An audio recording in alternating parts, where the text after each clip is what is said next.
In this cardboard cup is Chinese chicken noodle soup from Pasong's Cafe here in Saginaw. It is perfect. Not too much broth, not too much other stuff. It's done right. It's done well. It's done with love, as chicken noodle soup should be. This soup was also an act of love. As I stood at the takeout counter, Christina handed me a brown paper bag with the soup and some spring rolls inside and said, "It's on us." I looked up at the kitchen to see Tina, the owner, making a heart with her hands and shouting, "We love you, Phil!" The soup was perfect, as always. And you're broke. When that here I am a week later thinking about the miracle that is chicken noodle soup and how much we can learn from a simple dish about what it takes to make good food and to be a good human. Whether it's made from scratch or poured out of a can, chicken noodle soup always shows up when you need it. When you're sick, when you're broke, when you're grieving, hungover, heartbroken, or just quietly losing a Tuesday. It's what Mom made when you were 7, homesick from school with a fever, covered with a blanket and watching Price is Right, wondering if this is what cholera felt like on the Oregon Trail. Chicken noodle soup is what you made when the cupboard was empty and you were too tired or broke to make something else. When you were 37 and your marriage was falling apart, or your career was falling apart, or when everything was falling apart everywhere. You see, chicken noodle soup isn't so much a recipe as it is a ceasefire, a momentary truce between the raging hostilities of life, the world, and you. It's a way to hit the pause button, look trouble in the face and say, "Do what you will, but for now, I will eat this soup." Soup pays attention. In a world where attention is bought and sold and we've made distractions the main attractions, soup doesn't ask how your day was and then scroll on its phone. It pays attention close enough to know what you need before you even ask for it.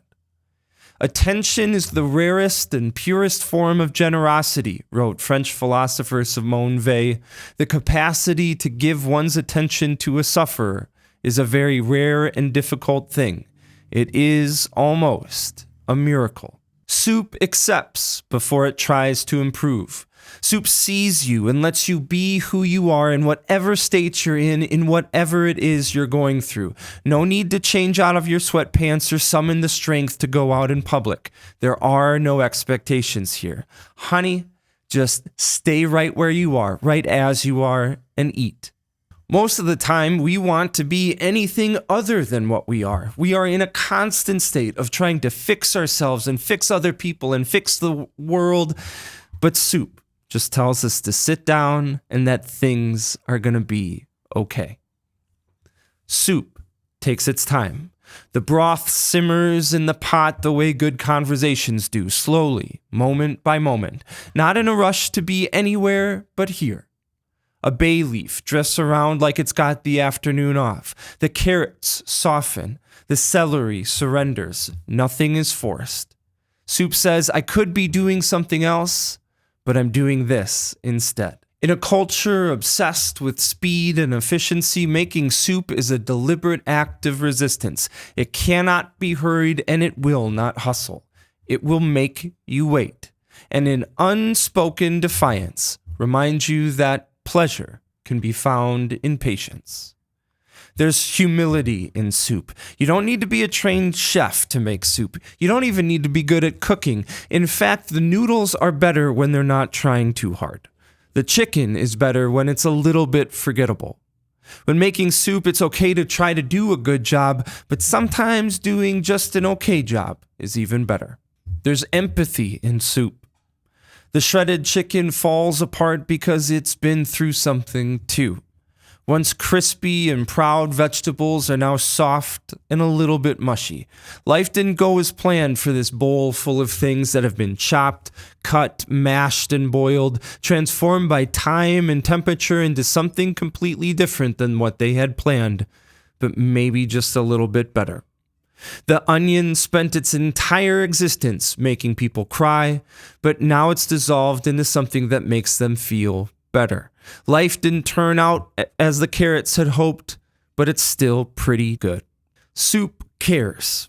It's rarely made for the person stirring the pot. It's almost always a kind of supportive exchange, a thing made by one person and given to another. It's made for someone on the couch under a blanket, someone who didn't ask for it, someone who needs it more than they're willing to admit. It's given not to earn a favor, but to simply help. There's gratitude in soup. Not the self-centered and performative #blessed kind people post online, but the quiet kind when you don't quite know what to say.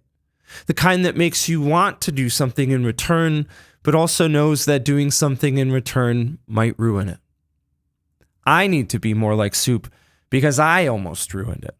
Because today, I wanted more soup.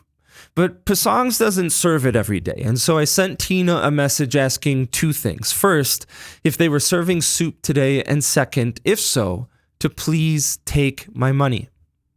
About 10 minutes later, she replied, "Please allow us to show our gratitude for you. For all the talk we hear on the internet about gratitude, we almost never hear about how to receive it better, and that's the part a lot of us aren't really good at. We turn acts of kindness into debts we owe, a list of reasons we are undeserving or even false humility. But soup is a reminder that sometimes we should just shut up and say thank you." Along with being delicious, soup shows us how to show up, to pay attention, to accept before trying to improve, to take time, to care. Soup tells us that despite how things might look, you're gonna be okay. The first time I ordered this chicken noodle soup was over a year ago, and Tina didn't let me pay then either. She actually wrote me a note on the lid that I didn't see until I got back to the office, and I actually still have it.